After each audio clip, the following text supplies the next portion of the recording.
Bueno, de nuevo, muy buenas noches con todos, con todas.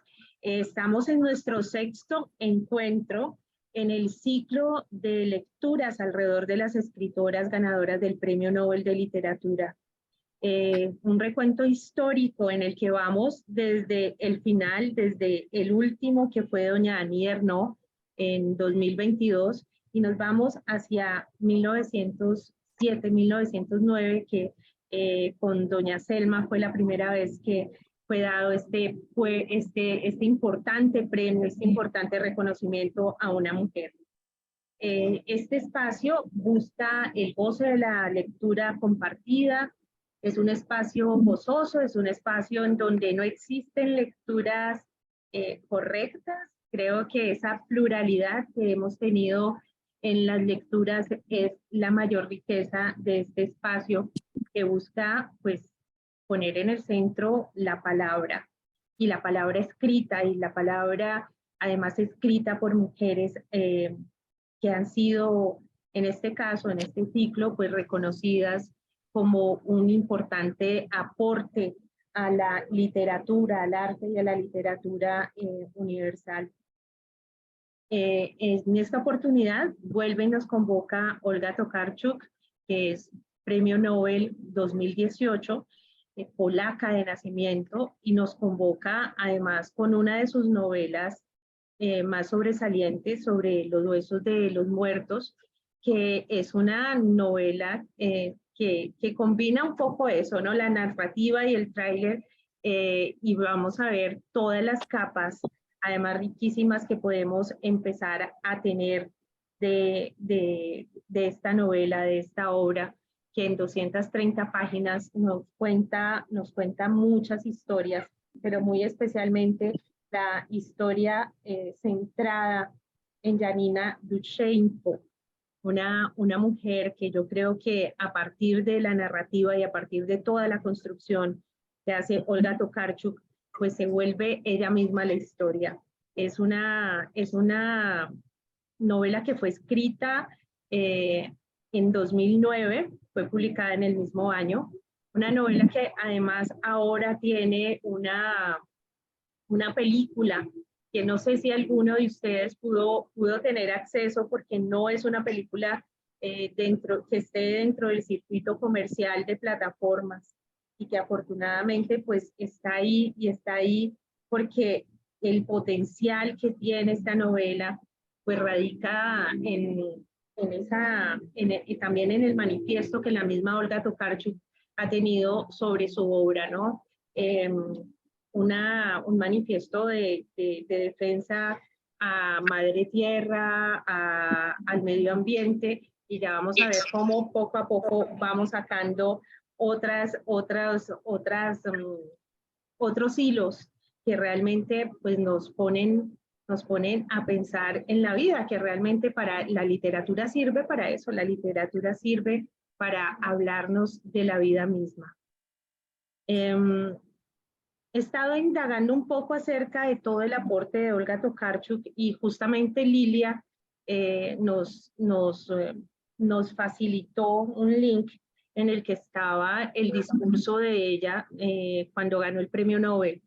Y hay un elemento muy bello que es el elemento de la ternura, ¿no? El elemento del vínculo a través de la ternura y la ternura entendida como esa forma de ver, ese punto en el que conecta al otro con la vida misma, en el reconocimiento del otro, en el reconocimiento del otro también entendido no solamente como humano, sino como esa existencia amplia, esa existencia que vincula a los seres que palpitamos en esta nave estelar que es la Madre Tierra.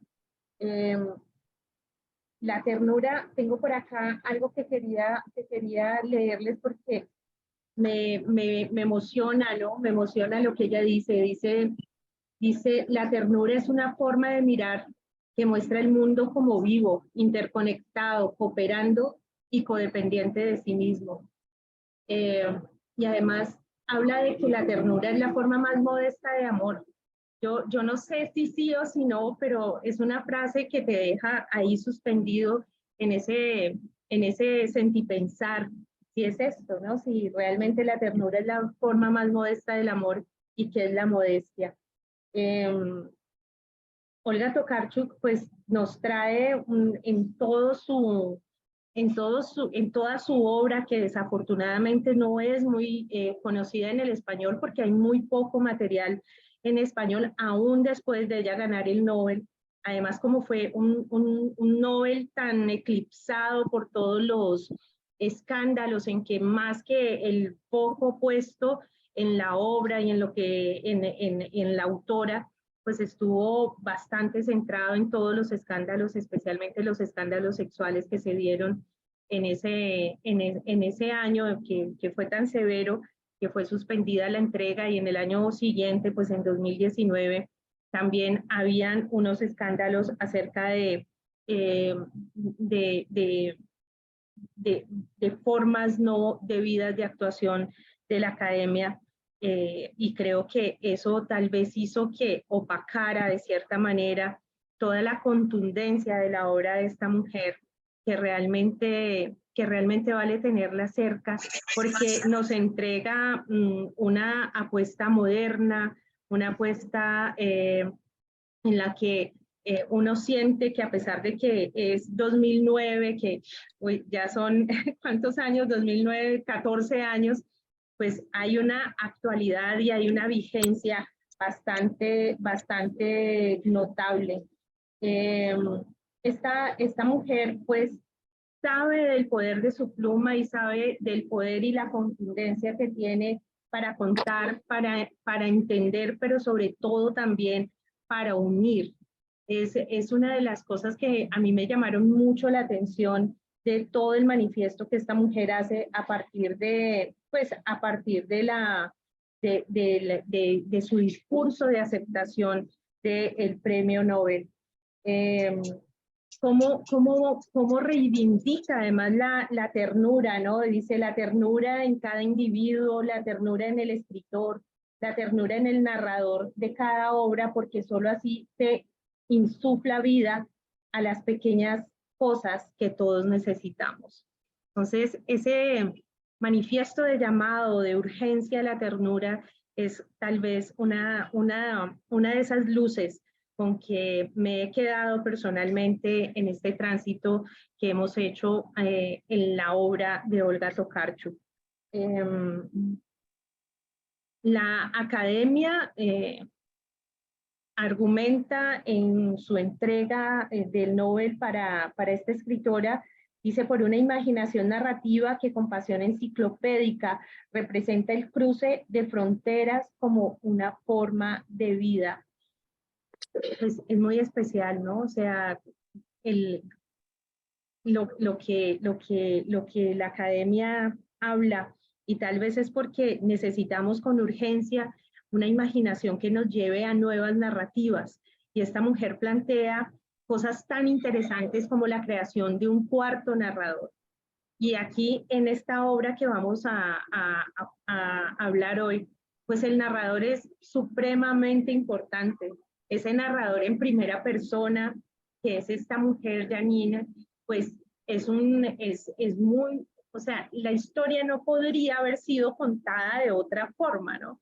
Entonces es como cuando uno dice, la obra corresponde realmente al punto de vista magnífico, y esta mujer, Olga Tokarczuk, pues logra en esta primera persona, en Janine, contarnos una historia que, que como narradores realmente, como creación de ese narrador en primera persona, realmente es algo sorprendente. Es un narrador tan fuerte, que es un narrador que se impone realmente en toda la historia, ¿no? Casi que la historia comienza a ser ella misma, que es muy especial esto, porque, claro, hay toda una intencionalidad de contar una historia que tiene que ver con la defensa del medio ambiente, con la defensa y con la convivencia pacífica de los seres que habitamos el planeta. pero realmente es una historia que nos pone de frente a un narrador que se crece, un narrador que profundiza su psiquis, que nos entrega detalles y que nos da una enorme riqueza. Y Olga Tokarczuk pues habla de esto, ¿no? Es muy especial porque nos pone primero a pensar en la necesidad de un narrador, de un cuarto tipo de narrador. Haciendo un recuento tenemos primera persona, segunda persona, tercera persona. Realmente tenemos un narrador en primera persona cuando es esa persona que está narrando, le han sucedido los hechos a ella, ¿no? Le han atravesado los hechos a esa persona que cuenta, y es sobre ella donde recae todo el punto de vista de la historia. Tenemos también lo que hemos llamado tradicionalmente segunda persona, que es ese narrador en primera persona que tiene un narrativo determinado, es decir, que tiene a alguien directamente a quien hablar. Y en este narrador, pues las epístolas, las cartas son una muestra fehaciente de cómo este narrador es un narrador además potentísimo y bellísimo. Y tenemos un narrador en tercera persona, que es un narrador que está fuera de los hechos y que puede contar fuera de los hechos. Entonces, lo que propone Olga Tokarczuk es que necesitamos un cuarto narrador, un narrador especial que tenga una condensación de esa historia colectiva, porque de alguna manera ella argumenta que ese narrador en primera persona nos ha puesto en historias muy insulares, y que esas historias insulares pues permiten, digamos, una cercanía, una intimidad, pero que necesitamos realmente ese cuarto narrador que podamos involucrarnos todos en una historia, y una historia además que recoja nuevas imaginaciones, nuevas formas de imaginación, nuevas formas de narrativa. Y yo creo que sí, estamos en urgencia de conectar con la imaginación y poder así generar una imaginación política más sustanciosa, una imaginación en el amor, una imaginación en la relación, en el vínculo con los demás.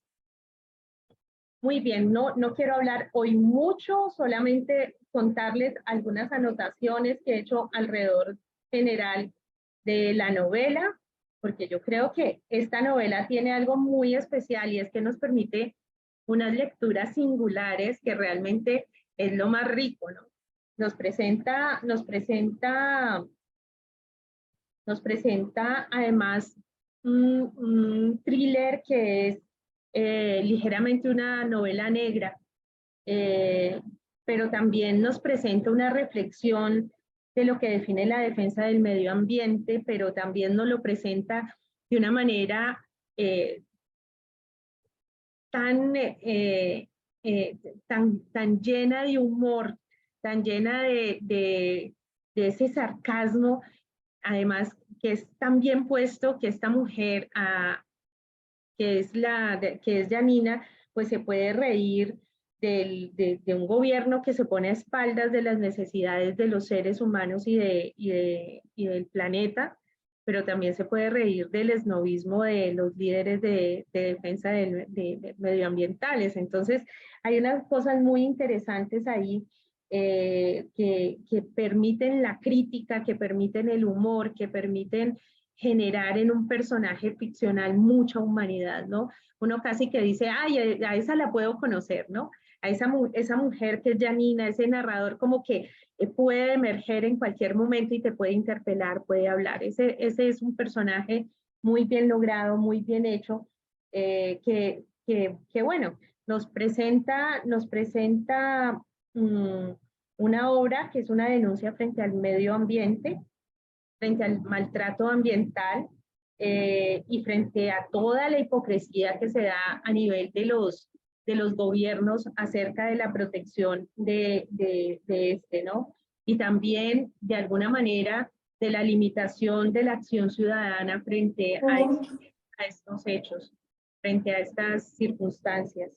ese personaje principal, que es Janina Duchenko, pues nos trae por sí una dualidad, una paradoja que yo no sé hasta qué punto sea una contradicción, porque es una mujer científica, es una ingeniera que se desempeña como maestra de inglés en un pueblito bastante perdido en la región, en la frontera suroeste de Polonia, limitando con República Checa, eh, que no tiene nombre, realmente ese pueblo no tiene nombre.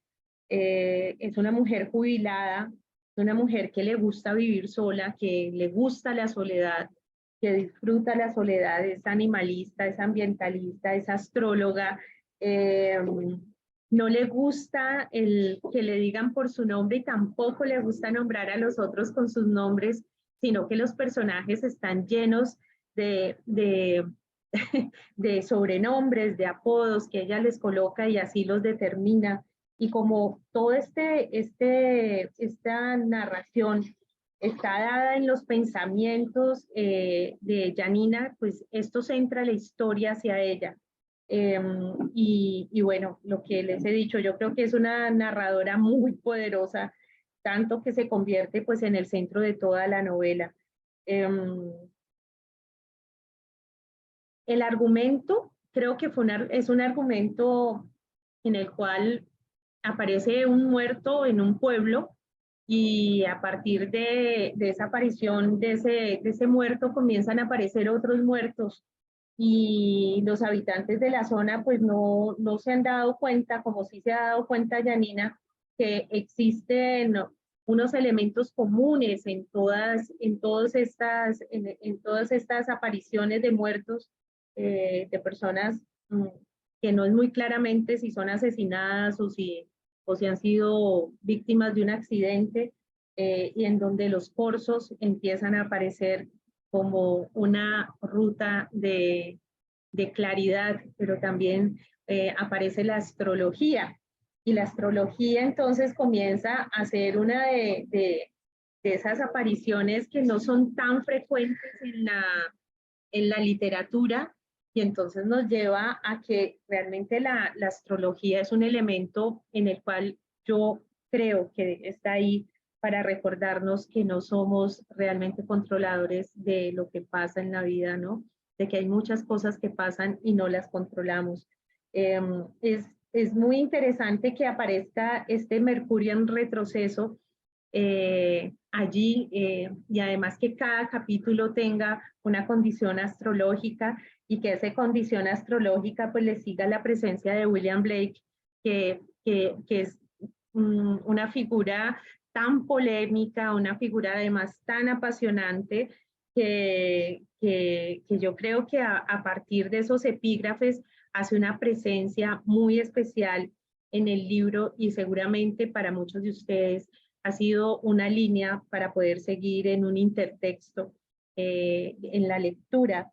Este hombre nació en Londres en 1757 y lo llamaban Blake o el loco Blake, además porque venía de una familia en la que la Biblia y el arte iban de la mano, pero esto generó en él desde muy pequeño unas visiones místicas y unas visiones de lo terrible, y unas visiones del cataclismo, de lo terrible, que fue plasmada tanto en su poesía como en su pintura.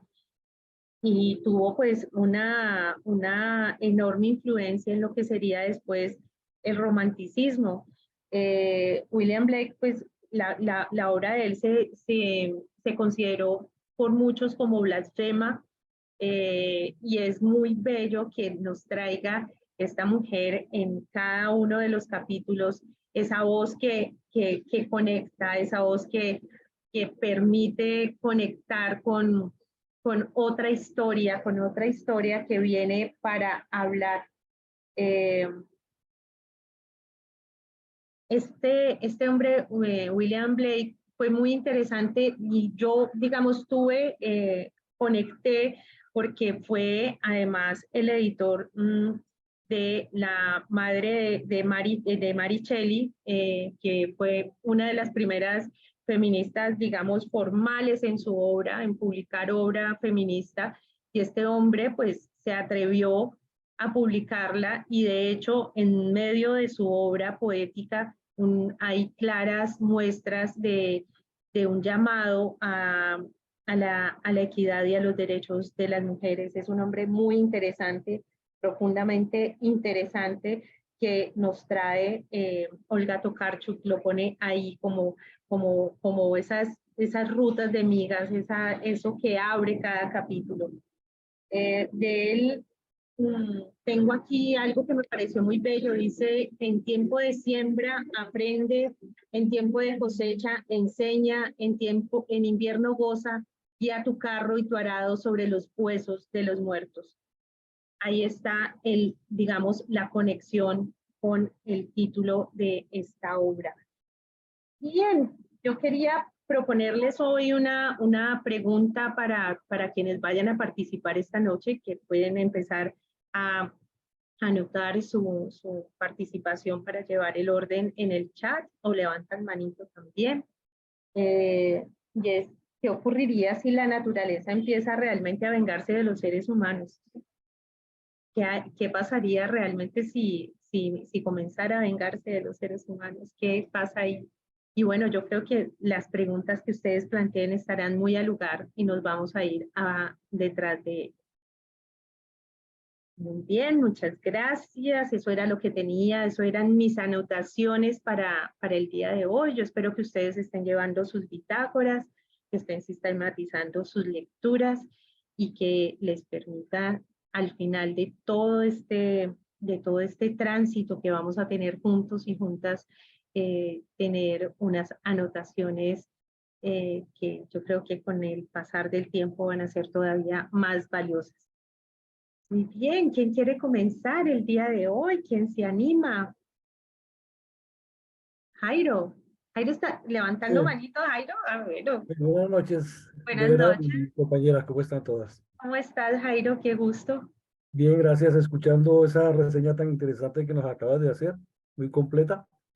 Y bueno, sí, yo quiero recalcar el tema principal de la obra, me pareció lo de la defensa de los animales, ¿no? Digamos, ella hace como una denuncia en la novela sobre los atropellos de los seres humanos con los animales. Digamos que es un país, nos pone en el contexto, en la historia de su país, y lo que hace es mostrarnos que en su país hay un país cazador, hay mucha gente que es cazadora y que, y que son felices matando animales, y entonces eso a ella la enerva y ella es una defensa acalorada de los animales y muestra el cariño que le tiene a sus animales, tanto así que ella dice, por ejemplo, mis niñas, a los corzos.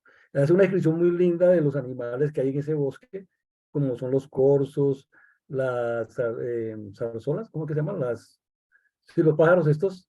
Bueno, están las zarzolas, creo que se llaman, ¿cómo es que se llaman? No me acuerdo el nombre ahorita. ¿Alondras? No. ¿Ah? ¿Las alondras? No. No, zarzolas, zorzalas. Sí, sí. Ay, Bueno, las románticas, ¿sí? sí. Y están las urracas. Tórtolas, ¿sí? Ahí tiene otro nombre, como zarzolas, Sí. zarzolas. Sí, sí. Son como aves son una especie de allá de Euroasia, ¿no? Son muy típicas de allá. Ya. Y las urracas, entonces todo eso, el zorro, yo me Esas puse como urracas. a mirar en internet, por ejemplo, las urracas son muy inteligentes. Entonces es admirable la posición de ella, digamos, de esa lucha por los derechos de los animales, ¿no? Y ella como denuncia eso, por ejemplo, en la estación de policía y está hablando y hablando y nadie le para bolas y dicen, no, esta vieja está loca, es una loca. Entonces, pone en contexto eso y me parece muy interesante. Entonces, eso, digamos, creo que esa novela está cargada de reflexiones en ese aspecto, además de que también es una feminista y de que pone en telejuicio, digamos, esto lo de los derechos de los animales y entonces lo pone a uno a cuestionarse, bueno, como quien dice, matar animales es un deporte, pero matar a un otro humano es un asesinato. Entonces, ahí entra la pregunta que tú nos haces, Vera, diga, digamos, de que, porque digamos ella lo que, digamos, en el fondo de la novela lo que entendí es que hay una serie de muertos y ella lo interpreta como si fuera una venganza de los animales hacia los humanos. Entonces, pues es una pregunta interesante porque lo que tú dices, ¿qué pasaría si la naturaleza se viniera en contra nuestra a causa de los desmanes que hemos cometido contra ellos? Entonces, yo pienso que ahí desapareceríamos, porque somos muy crueles, somos una especie muy cruel con los animales, ¿no? Digamos, inclusive ella ahí habla sobre un sitio que le llaman el púlpito, que es como una paradoja. ¿Cómo le van a llamar púlpito? Dice ella, a un sitio donde le están disparando los animales, y entonces ahí nos refiere, yo no me terminé todavía el libro, no lo he terminado, iba como por la mitad, pero bueno, más que suficiente todo lo que leí. Digamos, hay una escena, por ejemplo, de un jabalí cuando lo matan, que un zorro la lleva a ella y le dice, mira, ahí está está muerto ahí. Entonces ella, digamos, es una relatora muy buena y lo hace sentir a uno todas esas cosas, ¿no? Digamos, desgarradoras, de cómo como un animal indefenso y cómo lo matan de esa manera y todo ese tipo de cosas. Y ella dice lo de la venganza es porque hay como indicios en los muertos, digamos. Es interesante cómo ella misma le colocan nombres a los personajes, que hay unos personajes que son como extravagantes, entonces que por ejemplo que pie grande y que pan de Dios y esto, ¿no? Entonces el pie grande que se murió como con un hueso que se le atragantó y toda esa cuestión, pero ahí muestra, digamos, la cabeza de un corzo, que es como parecido a un ciervo y todo esto, y entonces ella coge todos esos restos y los entierra y todo este tipo de cosas. Es una persona muy altruista. eh, y digamos también en el segundo, que hay un asesinato del general de un comandante, y también hay muchas huellas de los corzos, son pequeñas, circulares, que después la nieve podía borrar, ¿no? Pero entonces, pues pienso que es una novela muy original, digamos lo que ella es muy original, tiene una prosa sencilla, fluida, uno la lee tranquilamente y va, pasa y me parece muy chévere.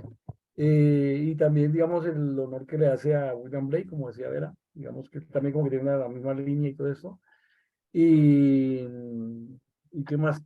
No, pues eso es lo que quería como comentarles. Jairo, muchas gracias. Bueno, no podemos olvidar también que la profesión de base de Olga Tokarczuk es psicóloga. Entonces, esa dimensión de, de, de, de, de, de ese enfoque dado hacia la psicología, pues es bastante acentuado.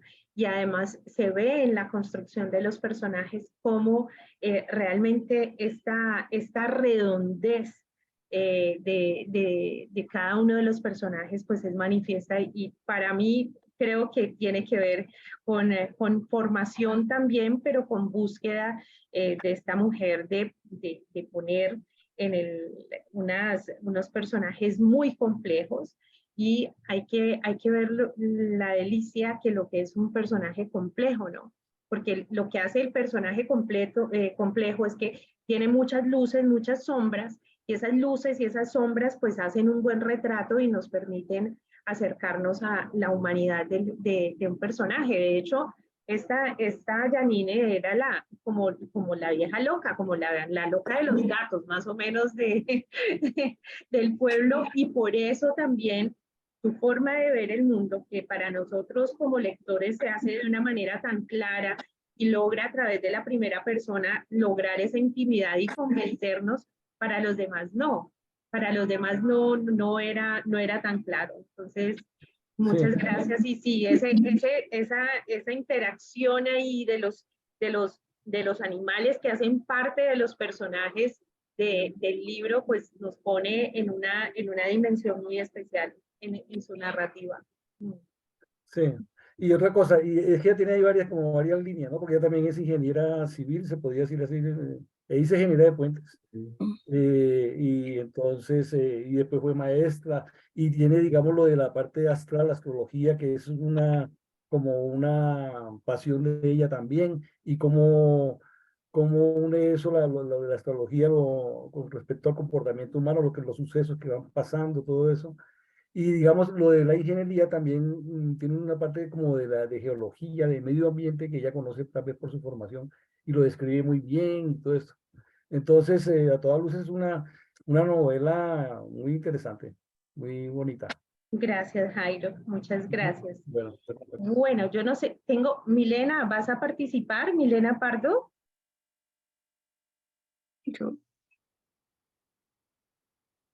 Creo que Milena tengo por aquí anotado, pero nos vamos con, mientras tanto, con Norma. Hola Norma, qué gusto tenerte por aquí. Hola, qué rico, sí, qué gusto. Me fascina. Tampoco me he terminado de leer la novela. Me gustaría empezar por la provocación que nos haces con la pregunta. Y mira que no lo veo Yo pienso que justamente esta reivindicación de la ternura nos hace caer en cuenta que la naturaleza no tiene lugar para la crueldad. Han sido nuestras relaciones las que arman crueldad, pero no veo cruel a la naturaleza, ni siquiera con todo lo que pasa, con un derrumbe, con una inundación, lo que sea. Jamás hay crueldad allí, hay como un retorno, digamos, a ciclos anteriores o una saturación por nuestra acción antrópica a veces, pero no lo veo y eso lo vemos mucho con nuestros animales de compañía, ¿no? Jamás son crueles, están felices así los hayamos dejado encerrados y abandonados, así, cualquier cosa, ellos siempre están con la bondad y con la ternura. Yo creo que la naturaleza realmente tiene mucho de ternura. Y bueno, quisiera también decir algo que me interesó muchísimo y me divirtió también mucho, pues porque me siento allí muy reflejada, es este asunto de la comunicación. Ella me parece fantástico. Por ejemplo, cuando describe el autismo testosterónico al que van llegando los hombres, me pareció súper divertido esta imposibilidad a veces de comunicar o por lo menos de comunicar con la palabra o por lo menos sí, que todas como que reconocemos algunos hombres que tienen esta dificultad para expresar la emoción, para decir. Y la otra parte de la comunicación que nombraban ustedes es, claro, que no se ha sentido así. Cuando yo que acompaño, por ejemplo, mucho mujeres a la ruta de atención por violencias, he visto tanto esa mirada de los funcionarios cuando te miran y te dicen, sí, sí, sí, pero están desesperados porque te vayas y te miran como la vieja loca y te miran como que...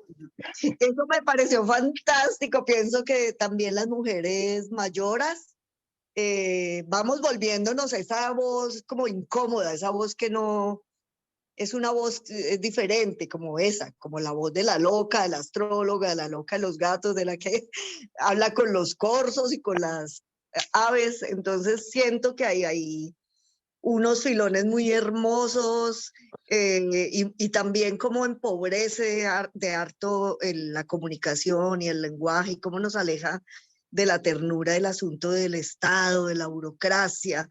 Allí no hay casi lugar para la empatía, para la ternura. Entonces creo que hay unas cosas muy, muy, muy poderosas y que al mismo tiempo, ¿quién no ha vivido situaciones de estas tan sencillas, de la solidaridad? ¿Quién no se ha encontrado en algún momento con unos lugares en los que jamás esperábamos estar, como estar encabezando el coro de un muerto cuando nosotras ni esos rituales, ni en esos rituales creemos, pero muchas veces nos pasa? Yo creo que ahí tiene, como dices, como hay tanta complejidad en las situaciones y en los personajes, van haciendo unas resonancias con pedazos, con dolores, con indignaciones que vivimos también.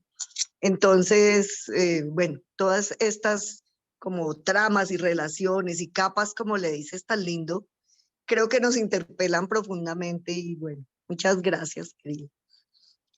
Gracias, Norma. Y bueno, yo no aguanté las ganas de buscar qué es eso de Mercurio en retroceso, ¿no?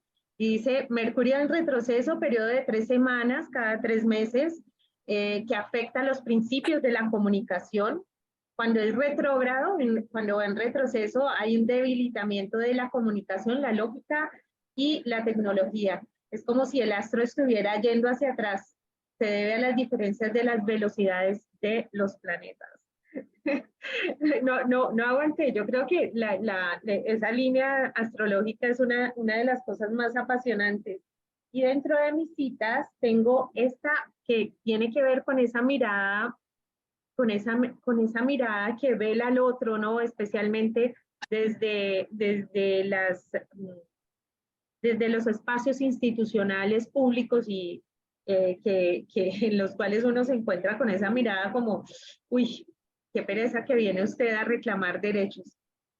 El ciudadano que es ninguneado por las instituciones de alguna manera es condenado a la inexistencia. Esa es una de las citas que puse por aquí a la mano para tener esta noche en el encuentro con ustedes. Muchas gracias, Norma. Muchas gracias. Bueno, José Antonio.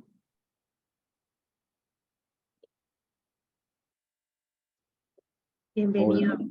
Hola, buenas noches. Hola, buenas noches. Bueno, quería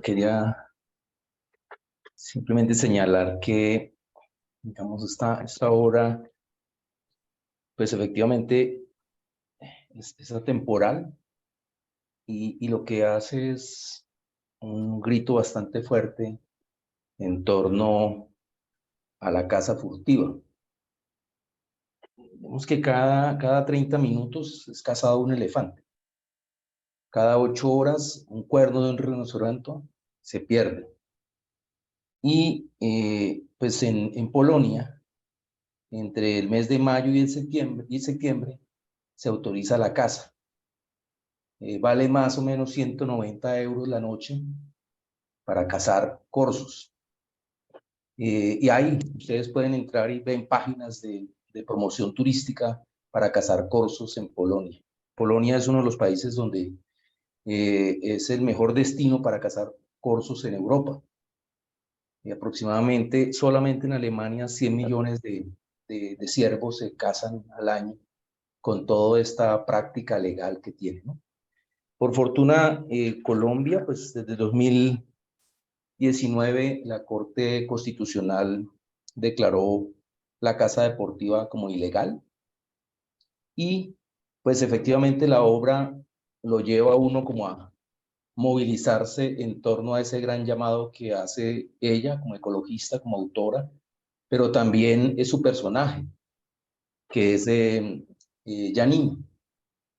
Janine, que es ecologista, como ustedes han dicho, ingeniera, y pues efectivamente lo que ella trata de compartir o de hacer ver un poco a los distintos actores que están involucrados en la casa, el inspector, el párroco, el cura, que era el que santificaba la época de caza, y los otros actores que participan, digamos, en el desarrollo de la obra. Yo creo que es un llamado también a esa autoridad cómplice con respecto a una práctica bastante violenta.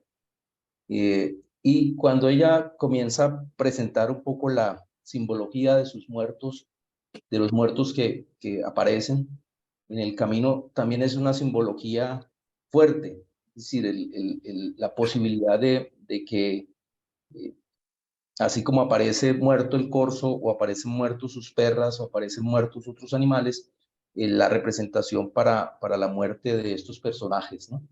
No quiero adelantarme en el final para que ojalá todos puedan leerla, para que se den cuenta cómo es la trama final de quién es finalmente el desenlace de este responsable de estas muertes.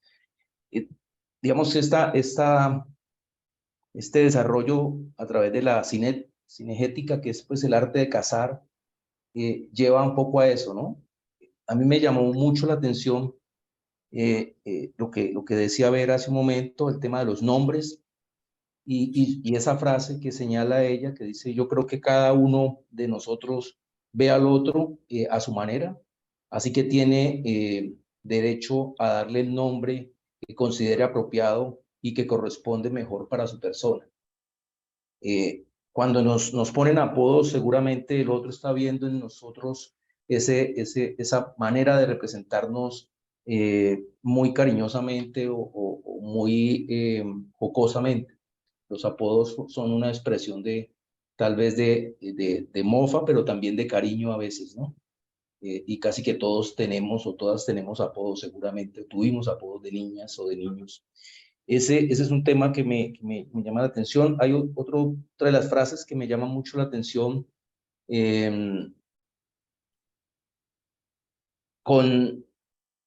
habla se habla mejor, con nadie se habla mejor que con una misma. Al menos no hay malentendidos, dice ella. Y creo que es una invitación también a esa soledad, esa manera sola en la que ella vive, en la que ella está, en esa época fría donde apenas hay 3 o 4 habitantes en casas pues, que habitan el periodo de invierno, y porque la mayoría de ese lugar era temporada de verano, temporada de caza, ¿cierto? En el verano. Hay otro elemento que me llama a mí mucho la atención.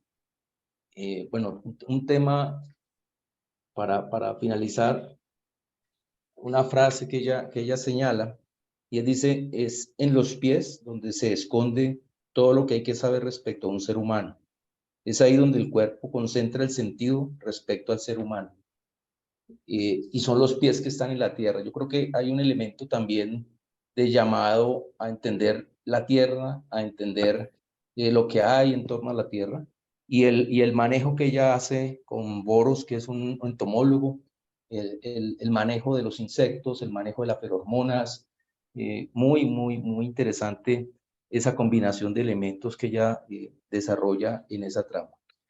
Y en lo personal, digamos, es una clara defensa de la vida, de los bosques, de la fauna, de la biodiversidad, y particularmente nosotras o nosotros como colombianos sí deberíamos mantener una férrea defensa a la vida de lo que representa el país, y desafortunadamente lo estamos perdiendo esa biodiversidad cada día más, ¿no? Entonces, eso es lo que me toca a mí fundamentalmente esta obra en este tiempo. Muchas gracias. Gracias, José Antonio. Y es que sí, hemos estado dentro de esa forma de pensamiento en el cual los humanos somos el centro de todo lo que pasa, y todo en la naturaleza y la vida a nuestro servicio, y bueno, ya vemos los resultados de esa forma de ser, de pensar.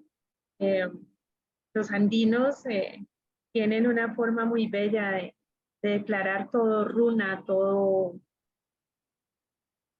persona, todo ser es persona, no solamente los humanos, somos parte somos solo parte. Muy bien, gracias, José Antonio. Bueno, yo me perdí un poquito en la cuenta, pero creo que sigue Lilia. Lilia, buenas noches, buenas noches. Lilia, después Olivia, y después nos vamos con Tatiana. Gracias, muy buenas noches. Hola, Lilia. Ay, corrí, afortunadamente llegué. Bueno, yo tenía escrito algunas cosas porque pensé precisamente que de pronto no alcanzaba a llegar, y entonces, primero, comienzo por decir esto.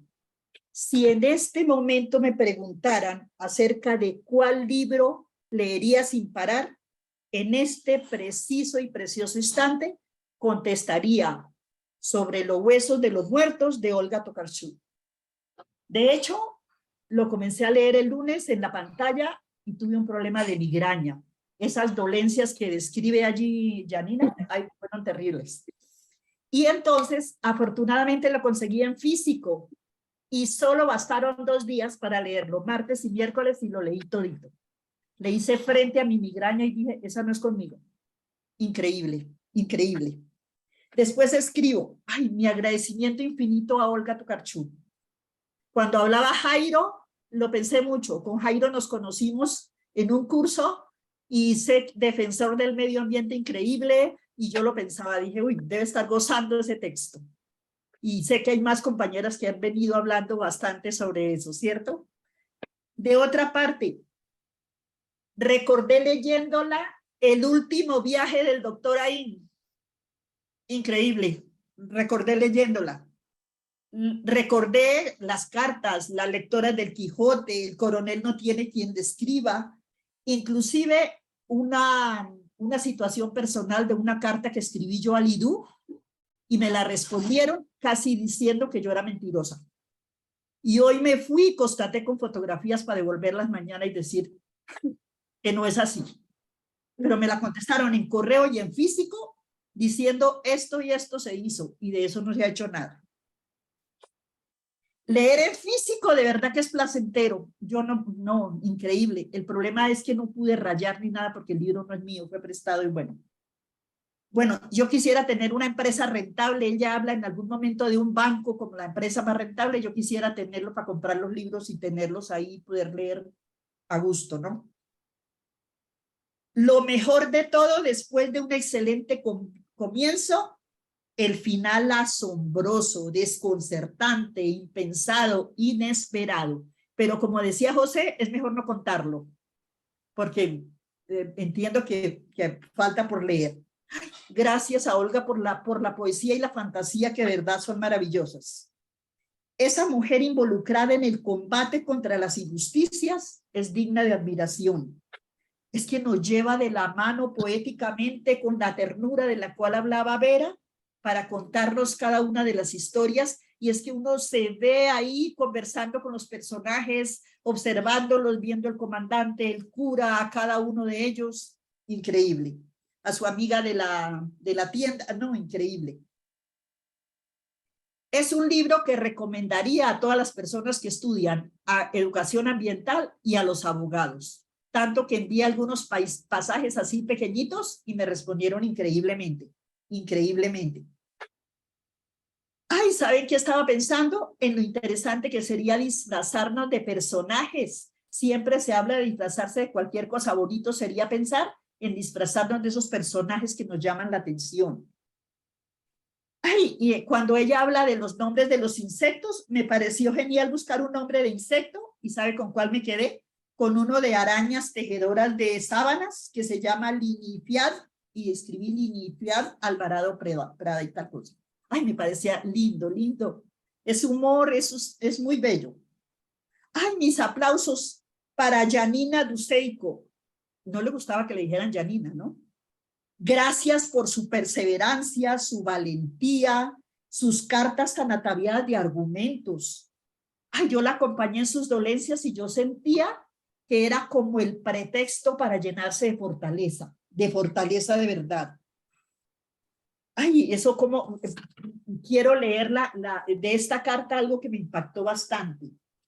Al mismo tiempo, solicito no sean castigados los corsos y otros eventuales autores animales de los asesinatos, dado que su presunto acto habría sido una reacción, tiene que ver con la pregunta que hacía Vera, habría sido una reacción al insensible y cruel comportamiento de las víctimas, que eran, como se desprende de mis escrupulosas pesquisas, cazadores activos. Y esas pesquisas es increíble porque es un proceso de investigación el que menciona allí con insistencia.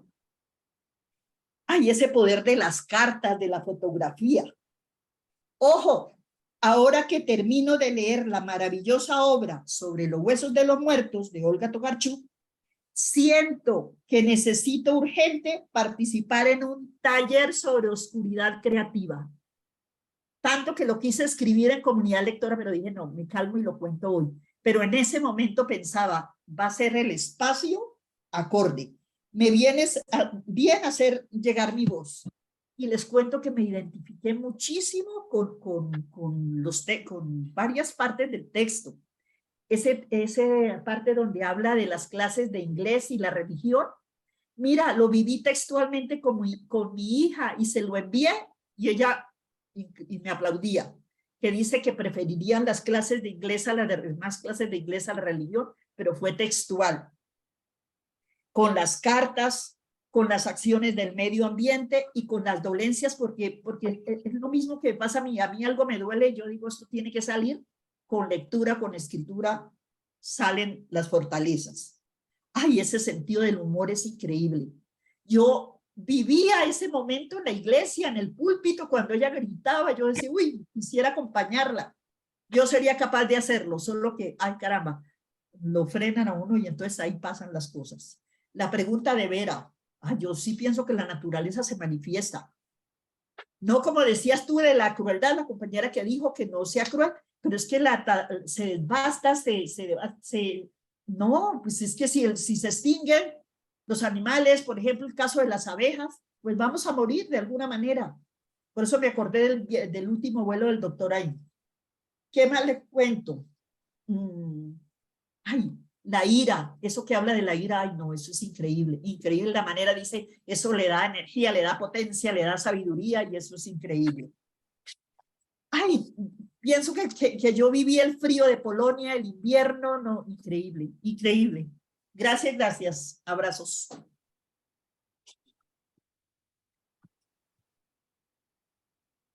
Gracias, gracias Lilia, a ti, porque siempre nos sorprendes con esos puntos, además, tan bien puestos sobre las luces que hay que ver en lo que leemos. Y claro, ahí hay un intertexto con el doctor Ayn que bien vale la pena. Para quienes no estaban, el año pasado leímos este texto maravilloso que yo creo que nos pone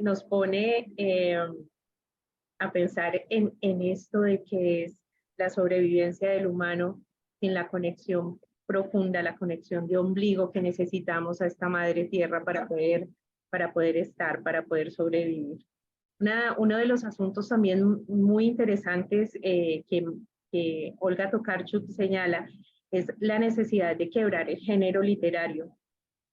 Y esto, digamos que se aúna a una vertiente de escritura desde las mujeres en que nos gusta quebrar los géneros literarios, es decir, no es netamente una novela o no es netamente un cuento o poesía, sino que en la creación de la obra escrita por mujeres es muy interesante ver cómo estos géneros que se han creado desde la academia, desde también una visión muy aséptica de lo que es una cosa y una forma, una y otra cosa de manifestación en la literatura, pues las mujeres siempre hemos gustado de quebrar los géneros, y Olga Tokarczuk pues hace un llamado a este quiebre, ¿no? A la necesidad de este quiebre. Entonces por eso vemos que en sus novelas encontramos un poco de thriller, pero también encontramos una forma narrativa que se va, además, ya lo habíamos visto en Un lugar llamado antaño, desde la poética, ¿no? Desde la poética. Entonces, acá retoma una narrativa, digamos, mucho más formal, pero que se entrecruza también con otras formas, y bien vale la pena decir que es en el caso de Olga Tokarczuk que lo manifiesta de una manera expresa, y otras creadoras, otras autoras. Por ejemplo, es una delicia poder leer a Virginia Woolf, y los ensayos de Virginia Woolf pues están llenos de narrativa en primera persona, cosa que cualquier escuela, cualquier academia se rasgaría las vestiduras. Lo mismo Clarice Lispector y bueno, tantas otras autoras que han gustado de quebrar afortunadamente estos moldes, estas formas para poder encontrar nuevas formas de contar. Gracias, Lilia. Y además esa idea de disfrazarnos de qué, de personajes, sería muy interesante. A ver si cuando nos encontremos en persona lo hacemos, ¿por qué no? ¿Por qué no? Y acá, bueno, yo dejo abierto a ver qué puede pasar, qué podemos hacer, pero me suena, tu idea me suena, ¿sabes? Muchas gracias. Olivia, bienvenida. Gracias, gracias. Se ha dicho ya mucho, pero un par de puntos adicionales. En la narrativa más tarde aparecieron el abuso a los árboles y a los insectos y el impacto que eso tiene en el medio ambiente. Y una cosa que me llamó la atención es que la ternura y la crueldad no tienen conexión, pero sí la tienen porque la pérdida de algo en el medio ambiente nos lleva a un punto en donde la crueldad se ejercita sobre los demás, sobre la gente que vive o sobre los árboles o los que pierden por el atrofio del medio ambiente. Y la indignación del estado, ¿cómo se dice? De la naturaleza. Y lo vemos en las inundaciones y en todas las cosas que están pasando, las tragedias y en el cambio del clima en toda parte del mundo, las inundaciones más que todo. Pero en Estados Unidos la caza de animales es controlada, lo mismo que está en Polonia, pero allá parece ser una parte cultural que la usan sin control y hacen trampa para hacerlo. Acá lo hacen como control del medio ambiente, porque sobre todo con ciervos, porque en el vecindario donde yo vivo pasan manadas de cerdos, hay también lobos, y no es una zona muy rural, es una zona urbana, con 10 o 15 casas, no 10, pero 6 o 8 casas por cuadra, ¿no? Y pasan los animales y hay tiempo en donde se deben o sea, mermar los números. Lo mismo con la pesca. La prosa me llama la atención. Yo busco siempre como el arte en la prosa. Y no lo encontré tanto acá, lo encontré en algunos temas como el humor. Me parecía acá que lo encontraba, como decías tú, Lidia, lo encontraba, era como aleluya, ¿no? Me da una satisfacción enorme ver la manera como movía la prosa para cambiar como era de oscura el tema, ¿no? El uso de los nombres también me fascina. Me puse a buscar la traducción. Yo creo que lo de la prosa sencilla me interesó buscar si la traducción en inglés tenía una correlación con eso de la prosa siendo sencilla, porque la leí en alguna parte, eso lo que dijo Jairo, también la leí en una parte que la prosa era muy sencilla. No sé si ustedes están de acuerdo, pero en inglés me pareció, y no pude leer sino los primeros 2 capítulos. Ahora, yo leí el libro entre ayer y hoy. Ayer leí las primeras 100 páginas y las últimas 30. Y hoy me levanté y tuve otra reunión de otro grupo de lectura que tengo, cayó el día de hoy, ¿no? Entonces, leí las otras 100 páginas. Trataba de brincarme las partes del zodíaco, porque yo no entiendo eso y no tengo como mucho interés. Y no lo puedo seguir, no sé suficiente para seguir ese tema, ¿no? Entonces, esa parte me la ahorraba haciendo rapidito la lectura, pero en la traducción en inglés había una cosa muy singular, que es el uso de mayúsculas en nombres, en menciones de animales, o sea, en la palabra animal, la palabra ciervo, los sentimientos humanos como ira, todos esos amor, todos esos estaban en mayúsculas, y no sé si en el idioma polaco estaban así. Entonces no entiendo por qué la traducción fue hecha así, porque eso no es normal en una traducción en inglés que hagan eso. Entonces yo pensé que tal vez en el polaco esas cosas estaban en mayúscula. ¿Y por qué estaban en mayúscula? ¿Y por qué no la tradujo el traductor al español?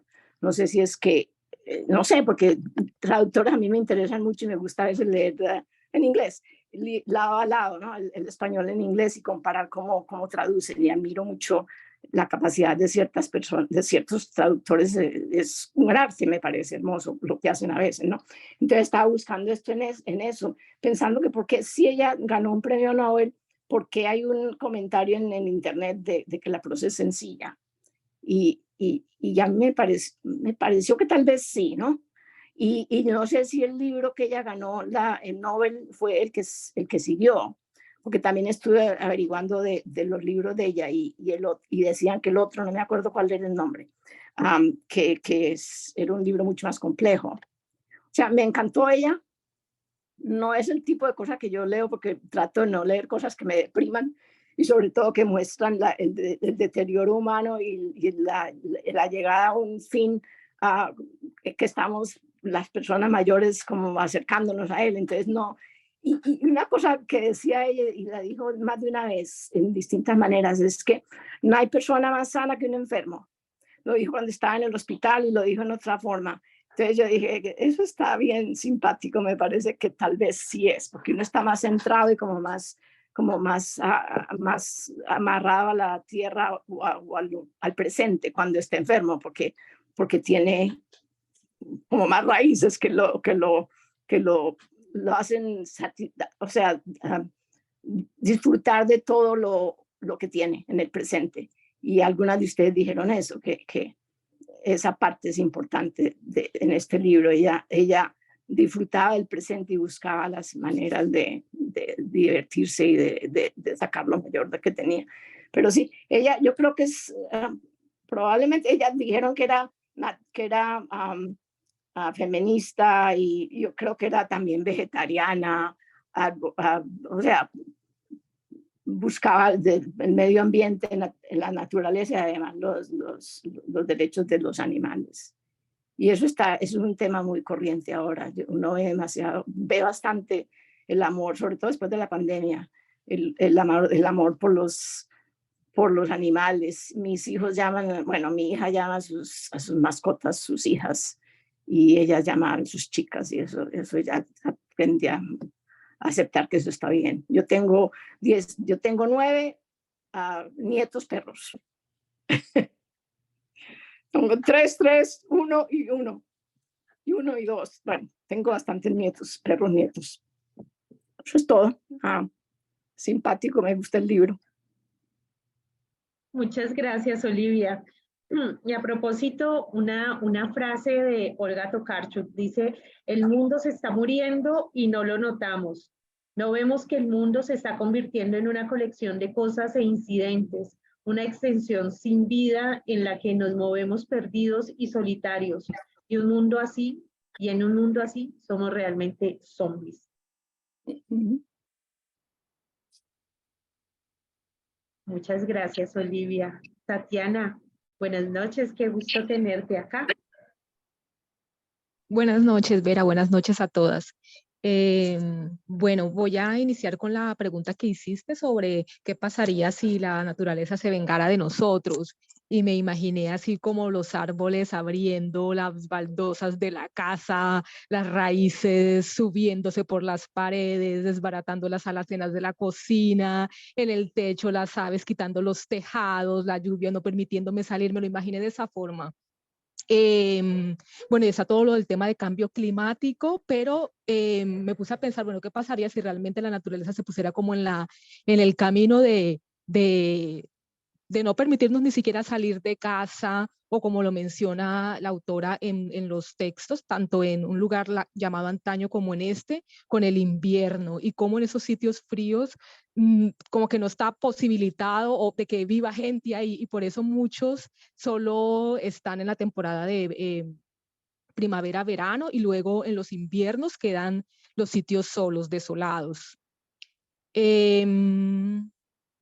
Me interesó, bueno, me impactó mucho la forma como la autora aborda temas como la muerte, la hambruna, la guerra, la relación con el medio ambiente, cómo acercarse a la tierra, al cielo, lo que habla acerca de la relación de la importancia como del órgano más importante que son los pies, y me lo preguntaba bueno, ella lo plantea de esa forma, esa relación que hay con la tierra, y luego me hacía la pregunta frente a cómo he descubierto yo un órgano también importante que son las manos, cómo las manos posibilitan la cura, la ternura, la gentileza, el remendar, el cosernos. Otra cosa también interesante en pues terminé el lugar llamado Antaño y una parte de este, lo que posibilita de acercarnos a la lectura con los sentidos. Y en el encuentro donde leímos a Annie Ernaux con pura pasión, alguien decía, me faltó sentidos, me faltó aroma, me faltó cuerpo. Con Olga Tokarczuk no sucede esto, porque Olga Tokarczuk permite que la lectura atraviese todos los sentidos, inclusive la intuición. Entonces me pareció muy, muy, muy bello sentir los olores de la fresa, de la hierba, de la nieve, del sol, sentir los acontecimientos en la piel. Me gustó mucho, me gusta mucho la escritora y, sí, y las que hemos leído, maravilloso. Gracias, Vera. Gracias, Tatiana. Atravesar los sentidos es una bondad que tiene la buena escritura, ¿no? Como la escritura salta y te toca la piel, y no solamente te toca la piel, sino que se va piel adentro y permite quedarse gravitando en la delicia de la propia historia o en el dolor de la propia historia, y nos permite realmente entrar a ese universo y entrar a ese universo de múltiples maneras, cada uno entramos al universo de lo que leemos de una manera muy singular, porque es la manera en la cual con la maleta que llegamos, ¿no? Con la historia que llegamos, ahí podemos llegar y retomar. A propósito de las historias, hay otra cita de Olga Tokarczuk que me gustaría leerles. Dice, hoy en día la historia debería ser mucho más multidimensional y complicada. Después de todo, realmente sabemos mucho más. Somos conscientes de las increíbles conexiones entre cosas que parecen estar muy separadas. Me sigo preguntando si en estos días es posible encontrar las bases de una nueva historia que sea universal, integral, inclusiva, arraigada en la naturaleza, llena de contextos y al mismo tiempo comprensible. Una nueva historia, una historia más universal, una historia que nos contenga más, una historia que nos permita acercarnos. Muy bien, ¿alguien quiere participar? Otra de las preguntas y otra de las líneas es la astrología. Casi ninguno hemos hablado de esa línea de la astrología. ¿Qué pasó ahí? ¿Nos encontramos en la astrología? ¿Qué lugar tiene la astrología? ¿Cómo nos interpela esa línea de Olga Tokarczuk? ¿Ustedes qué dicen? ¿Consultan horóscopos? ¿Leen las estrellas? ¿Se acercan a la vida también en función de este tipo de saberes, de este tipo de conocimientos? ¿Puedo hablar yo, Vera? Claro, Tatiana, va. Bueno. Sí, cuando ella mencionaba lo de Mercurio en retrógrado, porque Mercurio, bueno, yo soy del signo Géminis y Mercurio cuando está en retrógrado afecta directamente mi signo, que es un signo de viento, un signo de la comunicación, y lo tengo en cuenta sobre todo a la hora de tomar decisiones, porque realmente comienza como a cerrarse las posibilidades y entonces estoy atenta y reviso, bueno, ¿qué está pasando? Si efectivamente está Mercurio retrógrado. Y también porque pues parte del tiempo estoy en San Andrés Islas y como el cielo es tan despejado por la poca luz, entonces se puede ver mucho las constelaciones y hace un par de años estoy como atenta a ellas, a la luna, a los ciclos de la luna. Bueno, no tanto como ella lo maneja el tema de las casas, de las conjunciones, pero sí ante algunas constelaciones estoy muy atenta y sobre todo algunos planetas que se ven muy luminosos desde mi casa, como Venus, como Júpiter, Sagitario, que se alcanza a ver también, una estrella que se llama Sirio, que son muy brillantes. Gracias. Gracias, Tatiana. ¿Puedo hablar yo, Vera? Tatiana, la hola. Otra Tatiana y Hola. otra Géminis. Y otra Géminis. Otra Géminis. Hola, Tatiana, bienvenida. Hola. Mira, estoy medio oscuro, pero bueno, voy a poner... Bueno, que es respecto a la astrología, decías, sí, como dice mi tocaya, pero yo sí he hecho mi carta astral y sí he hecho mis aspectos y hace años. Y la verdad, hay gente que no lo toma en serio, ¿verdad? Pero a mí, sinceramente, me ayudó mucho a entender mi personalidad, a entender mis contrariedades, a entender mis debilidades, a aceptarme mejor, a ver cuáles eran mis retos. Me ayudó mucho los aspectos, las casas, dónde estaban mis planetas y qué significa, y leer al respecto qué significaba eso, qué me hacía fuerte, qué me hacía débil, cuáles eran mis aspectos positivos y los negativos o no tan positivos. El amigo que me ayudó a hacer esta carta, él me decía, la carta astral no hay que tomarla como así eres tú y aceptarlo, sino es como una tarea, ¿no? Porque en la cultura donde empezaron a hacer estas cosas, que es en la India, ellos creen en varias vidas, ¿verdad? Entonces la carta astral en uno es la tarea que uno tiene en esta vida y que uno tiene que superar y mejorar para llegar a la otra vida siendo un poquito más, o sea, mejor, ¿no? Entonces, y ahí esa carta astral a uno le enseña a entender, le enseña a ver realmente cuáles son las cosas, los retos más fuertes que uno tiene que esforzarse en superar y que a veces no lo hacemos, no es tan fácil, son bien difíciles, pero entonces sí entendí esa parte de la autora que escribió las cosas que decía, los aspectos, claro, esta persona es tal, del tal signo y tiene del planeta tal en tal casa, eso le da una dificultad en tal y otra cosa, es prácticamente lo que uno hace cuando uno hace una carta astral, ¿verdad? En eso es muy lindo, me encantó el libro, no lo he terminado, me faltan solamente tres capítulos para terminarlo. No pude, no logré terminarlo, pero me encantó, me gustó muchísimo. Me encanta también, pienso que si es cierto esto de que no tradujeron las cosas en mayúsculas o minúsculas o yo qué sé qué, pero yo creo que la traducción estaba fenomenal. La traducción, porque traducir un libro es muy difícil porque tienes que darle el sentido a lo que estás diciendo, darle sentido a lo que el autor ha querido decir. Y me parece que unos campeones, quien sea que tradujo esto, estaba buenísimo porque hasta los chistes, hasta las palabras, los nombres, todo tenía el sentido totalmente, yo pienso que era de acuerdo a lo que la autora quiso decir.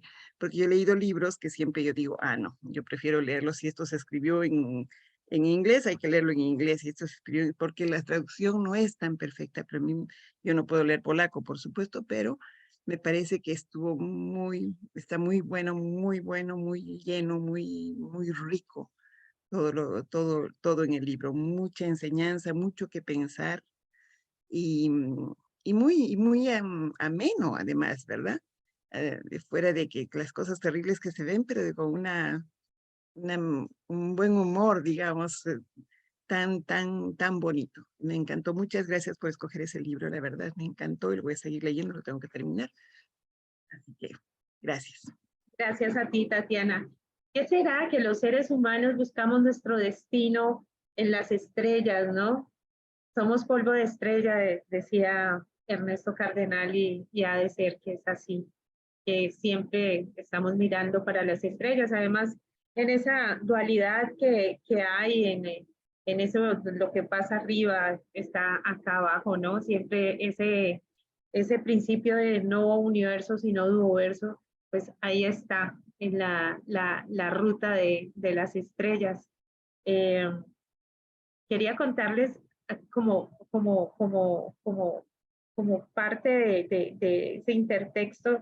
En Perú aprendí lo de la crianza recíproca y es muy bello ver en el Ande cómo realmente todo es persona, todo es runa. Entonces, el cuisito es runa, ¿no? Y es persona. Por eso cuando llega el momento de comerse el cuisito, se pide permiso, se habla, y antes de sacrificarlo, pues hay la promesa de uno mismo ser en algún momento quien críe la tierra para que brote de nuevo la vida, ¿no? Entonces, es una visión bastante benevolente, bastante generosa, que frente a la práctica de la cacería, pues se opone, ¿no? Porque el animal que mata por gusto, pues venimos siendo los seres humanos, ¿no? Sin necesidad, matamos, por gusto matamos, y eso nos hace animalitos bien singulares, seres bien singulares. En el Ande aprendí otra relación, esa relación profunda de la crianza recíproca, en el cual hacemos parte de la crianza de un todo que nos permite permanecer en respeto, que nos permite permanecer en un equilibrio y en una armonía diferente a esa visión en la que los humanos estamos en el centro y arriba de la cúspide, y eso nos hace amos y señores de esta creación tan exquisita que palpita en la vida. Bueno, ¿qué otro tema tenemos por ahí pendientes? Ustedes que vamos 8:30, tenemos todavía tiempito para sentarnos a hablar. Carmenza, ¿tú quieres hablar? Ay, bienvenida, Carmenza, ¿cómo estás? Muy bien, Vera, muchas gracias. Bueno, yo tengo aquí apenas, se está oyendo, ¿cierto? Perfecto. Ah, bueno, listo. Se te ve y se te oye muy bien, además. Ah, bueno, listo, gracias. Bueno, respecto a la pregunta que tú hiciste, ¿qué pasaría si la naturaleza pues se vengara de los seres humanos por lo que hace con ella? Yo pienso que la naturaleza no propiamente se venga, pero sí se está comunicando continuamente. Y me hago la pregunta a diario de cómo nosotros, que somos considerados los seres más inteligentes de la creación, agredimos tanto a la naturaleza, que es como un Dios que nos está mostrando en cada momento, en su actuar, cómo debemos actuar nosotros. Entonces, la naturaleza es sabia en todo lo que enseña. Y yo creo que hasta el sentido de lo que es la vida y la muerte nos enseña la naturaleza. Y nosotros desconocemos todo lo que ella hace, y ignoramos ese lenguaje tan hermoso que tiene a través de sus aromas, de sus colores, de sus formas, de sus manifestaciones, de todo eso. Bueno, entonces pienso que realmente ella no se venga, pero sí se comunica, y se comunica a gritos. Y desde ese punto de vista, la obra me parece una obra universal, porque realmente se centra, hablando de los huesos, ¿cómo se llama? Bueno, la que estamos viendo, universal en el sentido de que habla de un tema que es universal. Es que el cuidado de la naturaleza y de sus seres es una situación, es un tema universal de todos los países, de todos los territorios, de todo el mundo, de lo que somos nosotros y los que habitamos este planeta. Entonces, desde ese punto de vista, me parece que es una obra que tiene un carácter universal por el tema que trata. Con respecto a el respeto que hay, que se muestra alrededor de la amistad. Ella tiene un grupo de amigos que realmente son como sus compinches, sus compañeros, y cómo hay ese respeto por esas personalidades tan diversas. Cómo ella logra para unirse a ellos y para tenerlos cerca, pues entender de cada cual cómo son, y respetar y admirar sus actitudes en muchas cosas. Me encantó el momento cuando ella está en la casa del cascarrabias, del vecino, que empieza a mirarle todos sus objetos, la pulcritud, el cuidado, la minucia en todo. Entonces ella empezó como a leer quién era este hombre, que era como un ser muy especial. Entonces ella empezó como a enamorarse, no propiamente enamorarse, pero como al mirar este hombre y sentirlo cercano, a pesar de que eran dos universos completos. porque ella era una cosa y ella es una rebelde con causa y él era un hombre por allá cascarrabias. Entonces, pero muy lindo eso. Y al final, cómo esos amigos fueron leales y correspondieron a esa unión que hubo entre ellos, y cómo ella, pues, no quiero meterme en el final porque de todos modos todo termina allí, pero termina de una manera mágica. A mí el final del libro me encantó, me encantó. ¿Por qué? Porque ella logró llevarlo a uno, llevarlo hasta el final, casi que en el último párrafo se sabe qué pasó, pues, o ya muy al final. Entonces, a mí eso me gustó porque yo estuve ansiosa, porque leí por ahí algún comentario donde hablaba y como que anticipaba algo sobre eso, y yo decía, pero no, que empezó a investigar y que ella no tanto investigaba, ella se hacía pero ella sabía todo lo que pasaba, ¿cierto? Entonces ella no quiso ser una investigadora sobre los muertos que hubo allá en este sitio. Perdón, yo me fui por la otra porque me salí, ¿cierto? Estoy hablando de... No, no, sí. Es que como me la leí las dos juntas, me leí una y después la otra.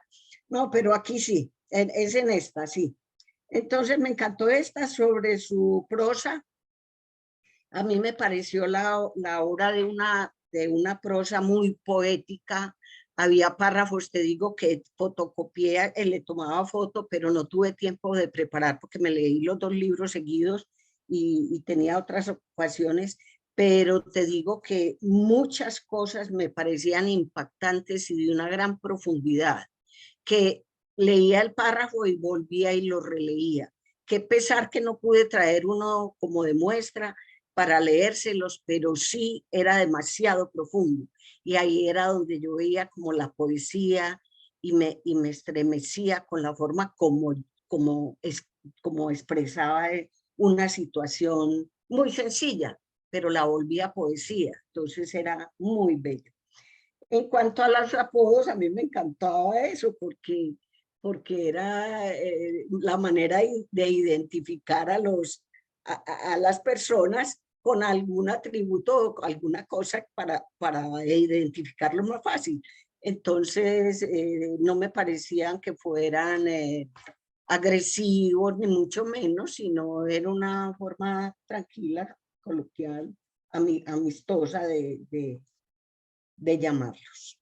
Y en cuanto a la traducción, que ahora hablaron de ella, me pareció encantadora, porque palabras que son como medio de la jerga de uno, como que de pronto verlas ahí en una traducción, que uno dice, y esta palabra cómo la uso aquí.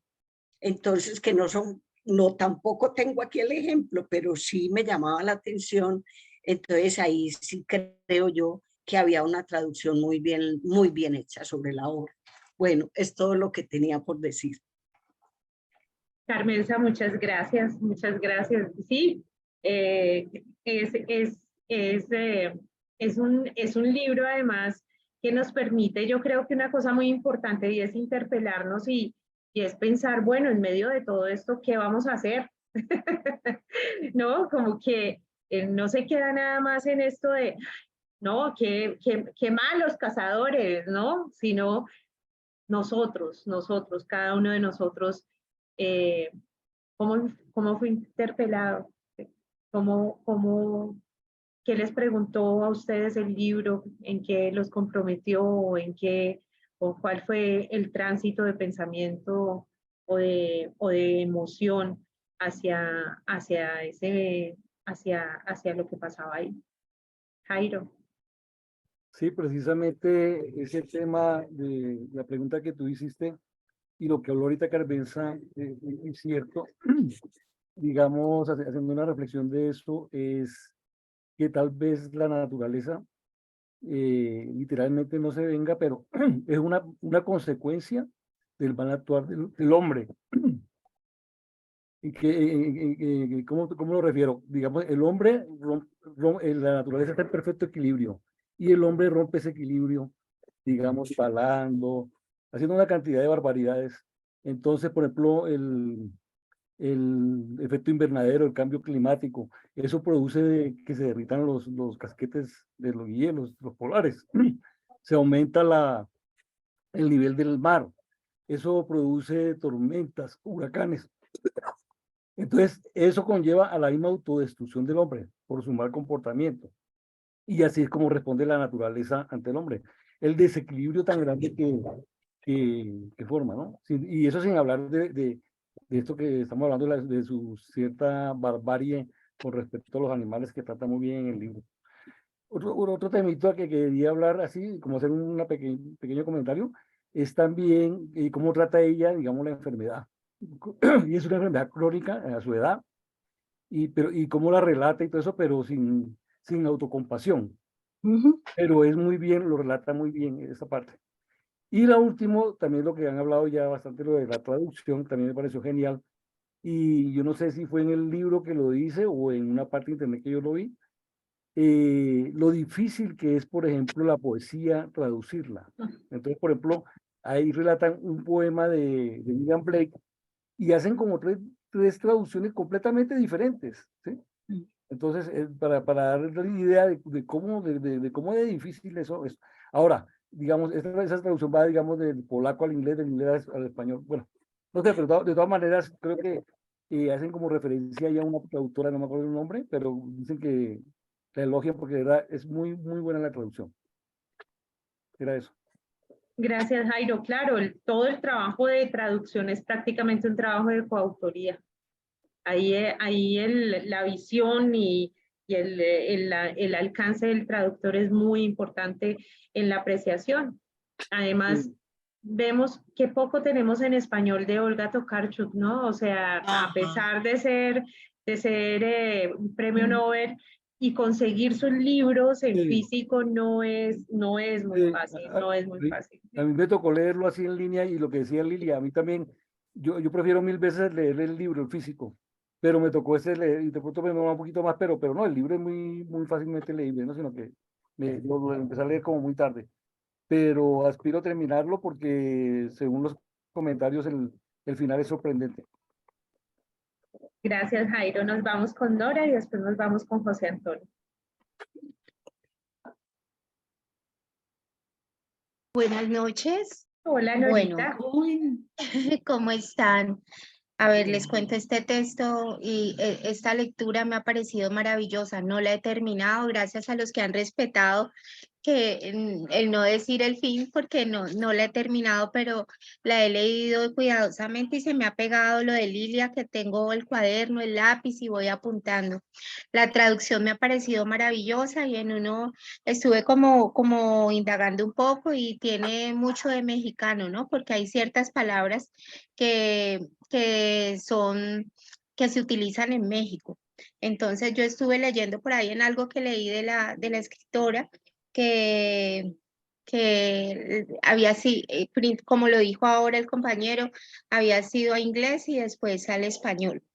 ¿Qué les puedo decir? Hay unas frases que son maravillosas como qué bueno puede ser la muerte oportuna como un desinfectante o una aspiradora. Entonces yo decía, bueno, cuando una persona es tan mala, que hace tanto daño, esa muerte puede ser como un desinfectante, como que alivia, ¿no es cierto? Me pareció esa frase son frases que me han dejado como pensando mucho. Más que las enfermedades mortales, son los largos años de desdichas quienes degradan a las personas. Entonces, no tanto la enfermedad, que a veces suele ser como una carga tan horrible, pero también las desdichas pueden acabar la vida de una persona. Iniciar una vida como todo aquel al que se le han acabado las ideas y los medios para continuar con la anterior. Esa me pareció una frase también, pues, iniciar una vida cuando uno ya no sabe cómo seguir con la anterior. Entonces se le han acabado las ideas, se le han acabado las acciones para seguirle dando recorrido a esa vida que traemos, que cortamos, iniciamos una nueva vida con nuevas ideas. Eso me ha parecido maravilloso. La de los hombres, pues es fantástica. Ellos viven en, bueno, no los de aquí, no, los de aquí son mágicos, pero los otros viven en cierto autismo testosterónico. Esa sí es verdadera. O sea, hay muchas frases que lo dejan a uno como pensando. También del cuidado de la naturaleza, de cómo a veces los gobiernos dicen cuidarla, pero cuando uno va a interponer una demanda o el cuidado de algo que uno ve que está mal, se hacen los de los oídos sordos, o cómo los mismos gobiernos tapan los daños que ellos hacen a las tierras por sacar un bien. O sea, tiene mucho trasfondo, la narrativa, la descripción me pareció fantástica. Cuando lo van a vestir y le encuentran la espina, o sea, no lo mataron, o sea, hicieron una escena, hicieron la escena y resolvieron el crimen, o sea, me ha parecido, me ha tenido allí, les cuento, me ha gustado mucho el libro. Y muchas gracias porque todo lo que han dicho ha sido fantástico también para alentarlo a uno a seguir leyéndolo. Gracias. Gracias a ti, Norita. Por acá voy a leer un trocito de Iber que dice: a propósito del tema o el pretexto de la autora, existe un tarot de los animales. Alguna vez un amigo antropólogo me hizo la lectura y es bien interesante lo que descubres de ti mismo. Ese de animales no lo he visto, Iber. A pasar el dato. Gracias. José Antonio. Sí, gracias. Quería solamente señalar el diálogo que ella tuvo con la escritora, con Cenicienta. Me pareció muy interesante cuando ella le pregunta si le daba por escribir sus memorias, ¿qué tendría que hacer? Y ella le pregunta un tanto cohibida. Y ella le responde: hay que sentarse frente a una mesa y obligarse a escribir. Llega solo. No se puede censurar nada. Hay que escribir todo lo que viene a uno a la cabeza. Extraño consejo, dijo ella. No me gustaría escribirlo todo. Me gustaría escribir únicamente aquello que considero bueno y útil. Creía que iba a decir algo más, pero ella permanecía callada. Me sentí desilusionada. ¿Desilusionada? Preguntó entonces, como si me hubiera leído el pensamiento. Sí, cuando no se puede hablar, entonces es necesario escribir, dijo. Eso ayuda mucho. Y al decir esto, guardó silencio.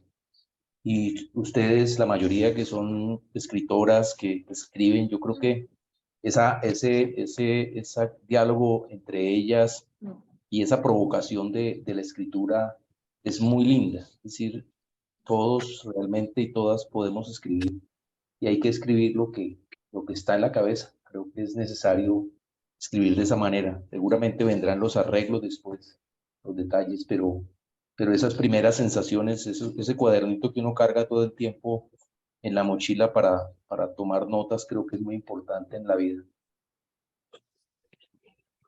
Muchas gracias. Gracias por traerlo, porque sí era de las cosas que tenía pendientes y estaban ahí se escaparon.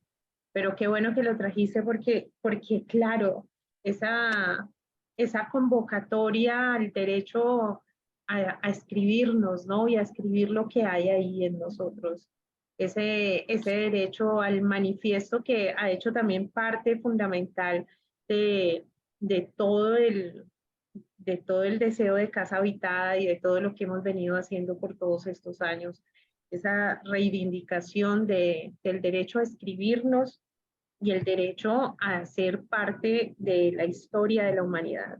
Ese manifiesto que está ahí por escribir, ese manifiesto que está ahí aguardando un punto de vista único, irrepetible y milagroso, que es el punto de vista de cada uno de nosotros. Y justamente me hace un poco bueno, un poco, no mucho de conexión con la próxima escritora que es Svetlana Alexievich, que dice que es el tiempo de las historias que están en la arena de la historia oficial de la humanidad.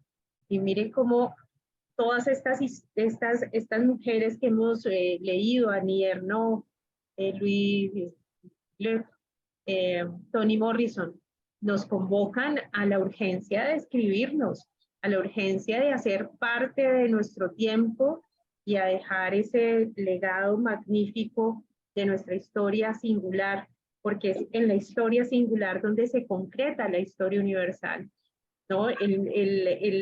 Todas las historias míticas y todo el mito que existe se concreta en la vida cotidiana y en la vida de cada día de los seres humanos. Entonces ahí estamos rebosantes de historias y solamente tal vez nos falte la decisión de tomar en manos la legitimidad de ser contados por nosotros mismos y ojalá a través de nosotros mismos convocar esa historia, esa nueva historia colectiva, universal, que nos permita ser en ese cuarto narrador, en ese narrador plural que urge tanto.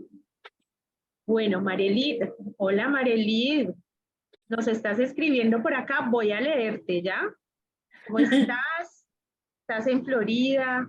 ¿Estás por ahí? ¿Que puedas hablar o te leo, ¿no?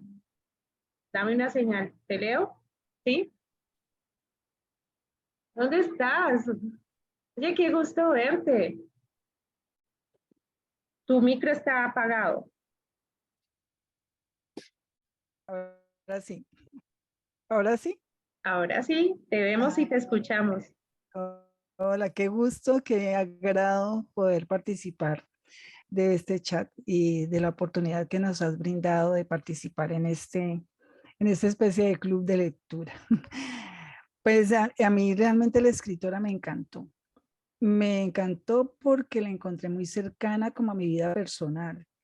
Tiene muchas cosas muchos apartes y no lo he terminado, ¿no? Aclaro.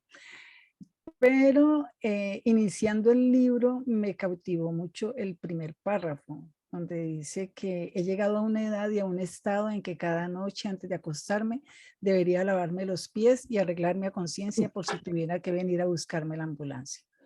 Porque eso fue algo que mi abuela siempre me inculcó, a mí me crió mi abuela. Entonces ella me decía que uno siempre debía guardar la ropa interior, la mejor que tuviera y ojalá nueva, una toalla nueva, una pijama nueva. Entonces ella y mi mamá siempre guardaron esos artículos por ahí bien guardaditos, bien protegidos por si los tenían que llevar de urgencia a un hospital. Entonces, hacía años yo no me ponía a reflexionar respecto a eso y la escritora lo logró. Otra cosa que también con la que me sentí unida a ella es que a ella le llama mucho la atención los pies. Y para mí también, yo considero que la parte más íntima que tiene la gente son los pies, porque normalmente están cubiertos por los zapatos o por medias, están cubiertos, no son muy expuestos normalmente, sino en ocasiones especiales, y cuando usted se va a colocar sandalias, usted va a hacerse la manicura, usted no sale con los pies de cualquier manera. Me impactó mucho como ella narra la forma en que encontraron a Pie Grande y de manera meticulosa, pues como describe la ropa, toda la miseria del Señor. Y uno dice, Dios mío, si este Señor vivía en estas condiciones, pues su vida ha debido ser mucho más miserable. Y poco a poco uno se va adentrando, pues, era Pie Grande. Y me encantó también el hecho de que le cambia los nombres a las personas porque es algo que yo hago. Me gusta hacer y considero que a veces a la gente le colocan los nombres equivocados. Porque hay gente que tiene cara, se llama por ejemplo Alberto, por mencionar cualquier persona, pero tiene más de nombre de llamarse Jorge, más apariencia de llamarse Jorge. Siempre me ha parecido eso. Y la perra, el espacio donde ella recupera la perra y se la lleva para la casa, que al otro día pues el animalito se escapa. Ella tiene un comentario ahí, hace una reflexión respecto a que nosotros estamos como en cierta forma acostumbrados a eso, al maltrato. Somos a veces incapaces de... aquí ya lo encontré. A veces tengo la sensación de que vivimos en un sepulcro grande, espacioso y multitudinario. Miré el mundo sumido en tinieblas grises y frías y desagradables. La prisión no está en el exterior, sino en el interior de cada uno de nosotros. Es posible que simplemente no sepamos vivir sin ella. Ese párrafo donde ella entiende que el por qué la perra, a pesar del maltrato y de la mala vida que le da su dueño, regresa, es muy nuestro también. Entonces me veo muy reflejado y veo a muchos seres humanos reflejados en los personajes que ella nos cuenta. Muchas gracias. Muchas gracias a ti, Marely. Bueno, ya vamos cerrando entonces este encuentro con enorme gratitud. Contarles que vamos a estar en 2 semanas con una grande, que es la señora Svetlana Alexievich, Premio Nobel 2015. Vamos a estar con el primer capítulo, con la primera narrativa nada más de Las voces de Chernobyl, que creo que es bastante intensa para leer y que nos va a dar un punto de conocimiento de esta mujer enorme que ha logrado vincular el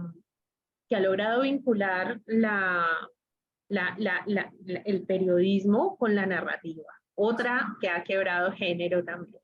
Entonces nos vamos a ver en 2 semanas con Svetlana Alexievich, Las voces de Chernobyl, el primer capítulo que estará colgado. Yo creo que mañana estará ya disponible, igual lo haré llegar como siempre a ustedes.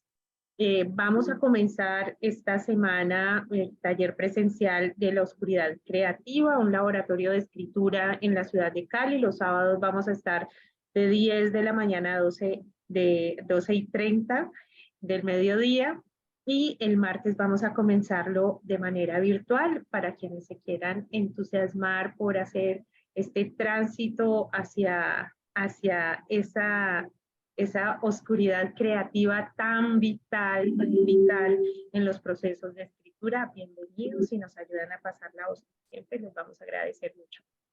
Y bueno, por ahora agradecer a la obra de Olga Tokarczuk, que nos ha dado la posibilidad de encontrarnos en la noche de hoy. Para todos ustedes, mi gratitud por haberse dejado convocar, por todas las sincronías que los han traído esta noche a este encuentro. Y como siempre, pan y poesía para todos en la mesa. Salud por esta noche y muchas gracias. Que pasen ustedes una feliz noche, que vengan unos días de lectura y vamos a estar en contacto con ustedes. Un abrazo y feliz noche. Gracias. Un abrazo. Gracias. A ti, Lilia, besitos. Besitos. Muchas gracias. Pronto nos veremos. ¿Vera cuándo que vienes? Llegó el 27. Llegó el día de nuestro próximo encuentro. Ese día ya estoy en Bogotá.